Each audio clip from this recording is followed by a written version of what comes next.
世界のジャパンチャンネルへようこそ。ナビゲーターのエリです。突然ですが、視聴されている皆様へクイズです。1870年、明治政府がヨーロッパの国から売ってくれと申し出をされたものの、結局売らなかったあるものとは何でしょう。今回は世界が知らなかった日本の変化に関する話題と、それに対する海外の人々の反応をご紹介します。この動画では今まで知らなかったことや参考になる情報をたくさん盛り込んでいますので、ぜひチャンネル登録と高評価ボタンを押していただき、動画を楽しんでいってください。それでは早速正解を発表していきましょう。正解は日の丸の衣装、日本の国旗です。明治時代にイギリスやフランスなどから日の丸を500万円で売ってほしいと申し出があったという話が存在します。ちなみに当時の500万円は現在で言うと200億円相当。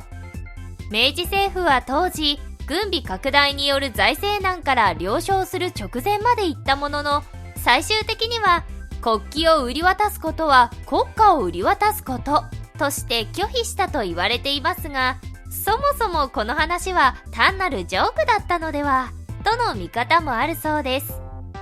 とにもかくにも、このように昔から海外の人々をも魅了した白地に赤丸が描かれた国旗。白いご飯に赤い梅干しを乗せたものが日の丸弁当と呼ばれるように、赤い部分は火、つまり太陽を象徴していることはご存知の方も多いかと思います。日本では古くから一般的に日の丸という愛称で呼ばれますが、法律上は日照旗といい、国旗として規定されたのは明治3年にあたる1870年2月27日に公布された商船規則によって日本船の目印として採用されてからで、この日は国旗協会によって国旗制定記念日と制定されています。この国旗のデザインが平成の時代に変更されていたことをご存知でしょうか。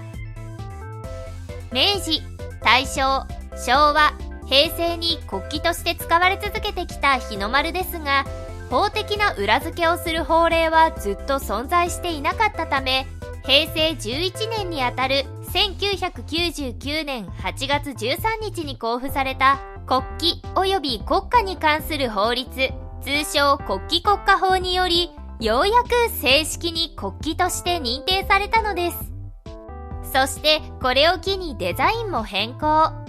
旧国旗が縦横の比率7対10で、赤い丸は旗の中心から旗竿側に横の長さの100分の1ほど近づけた位置とされていましたが、新国旗は縦横の比率が2対3で、赤い丸は旗の中央に位置すると定められました。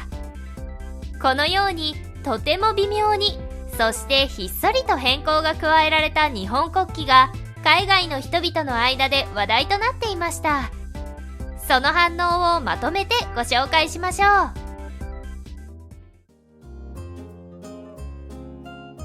海外の反応。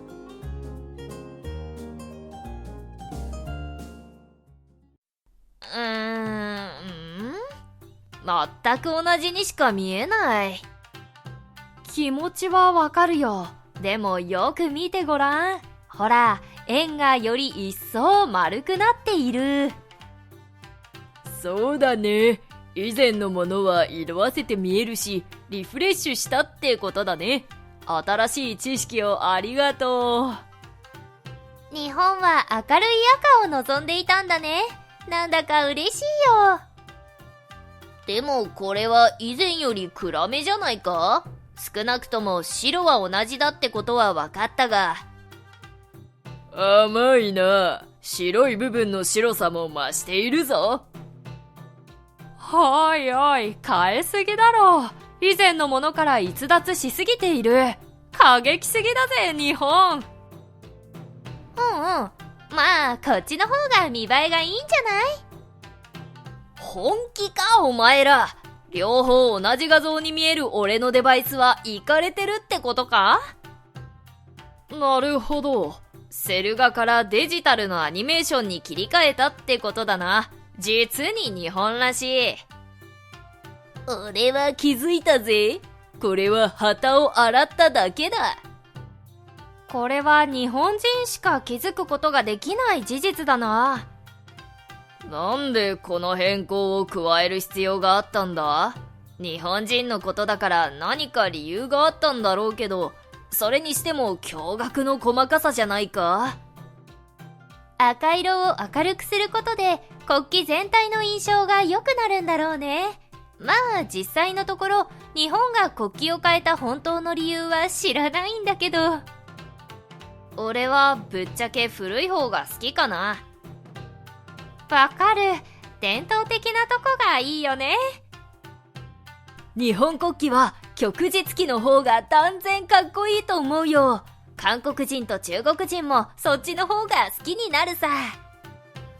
近隣諸国があの旗に悪印象を持っているのを知ってて言ってるのか？知ってる。でも俺は個人的に大日本帝国の国旗がマジで好き。せめて今のをもうちょっと帝国主義っぽくすればいいのにな。海上自衛隊はまだこの旗を使ってるんだよね。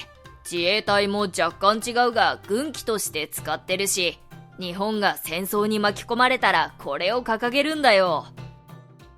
俺がただ一つ言えることは、大日本帝国の国旗は史上最高だということだ。俺の中でもトップ10に入るね。1位は我らがポーランドだがな。おっと、ランキングの1位は譲れない。最も美しいのはバングラデシュの国旗だ。驚いた。日本人はこの違いを手書きで書き分けられるってことか？こんなこそこそと変えているとは。次回どうなるのか今後の動向を注目してやるぜ。みんないろいろ言ってるけどネタだよね。僕には全然変わってないように見えたから。さあ、どうだろうね。以上が海外の人々の反応でした。戦争で掲げられていたことからデリケートな側面を持つ旭日旗ですが、かっこいいと考える人も意外と多いようです。ちなみに赤い丸の大きさは新旧ともに縦の長さの5分の3となっており、色も赤色ではなく紅色と定められていることに変更はありません。紅色の定義自体もいろいろありますが、鮮やかな赤であるということを意味するために紅色としたそうです。しかし微妙な変更であったがために本来変わっていない部分まで変更しているように見えたのでしょうか。物ボケのように楽しんでいる様子も見受けられましたが、少々混乱を招いてしまった部分もあるようですね。ここからは日本国旗の歴史についてもう少し掘り下げていきましょう。日本の象徴である天皇家の祖先とされる天照大神は太陽の神であり、日本人の総氏神、つまり天上世界を統治する最高神でもあります。古来より農耕を生活の糧としてきた日本人にとって、豊作物の豊かな実りに必要不可欠な存在である太陽は、人々に恵みをもたらす信仰の対象とされてきました。飛鳥時代には聖徳太子が隋の皇帝に向けた国書で日出ずる国という表現を使用していることからも、日本人が古くから太陽を強く意識していることが感じられます。最古の記録では701年の食日本儀に正月元旦に儀式会場の飾り付けに日蔵の旗を掲げたと記述してあり、これが日本人が古くから大切にしてきた太陽を旗として掲げたとされる日の丸の原型として最も古いものと言われているようです。しかし実はこの日の丸国旗、現在のように白地に赤丸ではなかったという説があるのだとか。そこで突然ですがクイズ第2弾です。昔の日の丸、何色だったと思いますか？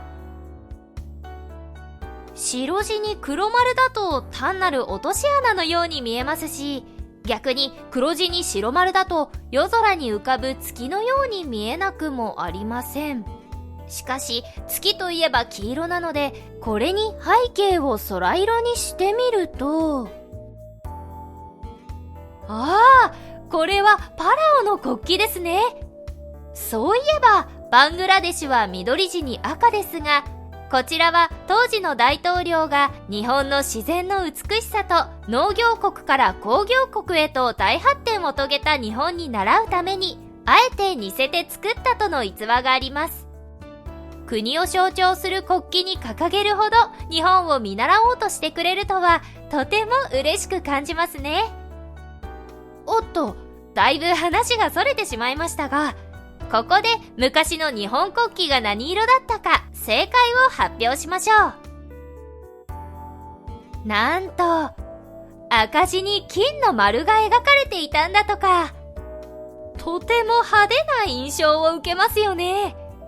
このデザインが存在していたと言われているのは平安時代。末期に起こった大規模な内乱である源氏と平家の権力争い、源平合戦で、平家は赤字に金丸であるこの旗を掲げていたそうです。対する源氏は白地に赤丸の旗を掲げて戦っており、そして源氏が勝利します。平家が滅亡し、源氏による武家政権が誕生したことで、これ以降、日本は将軍が治める国となり、代々の将軍は源氏の末裔を名乗って白地に赤丸の日の丸を掲げることで、天下統一を成し遂げたものの証として受け継がれていったと言われているそうです。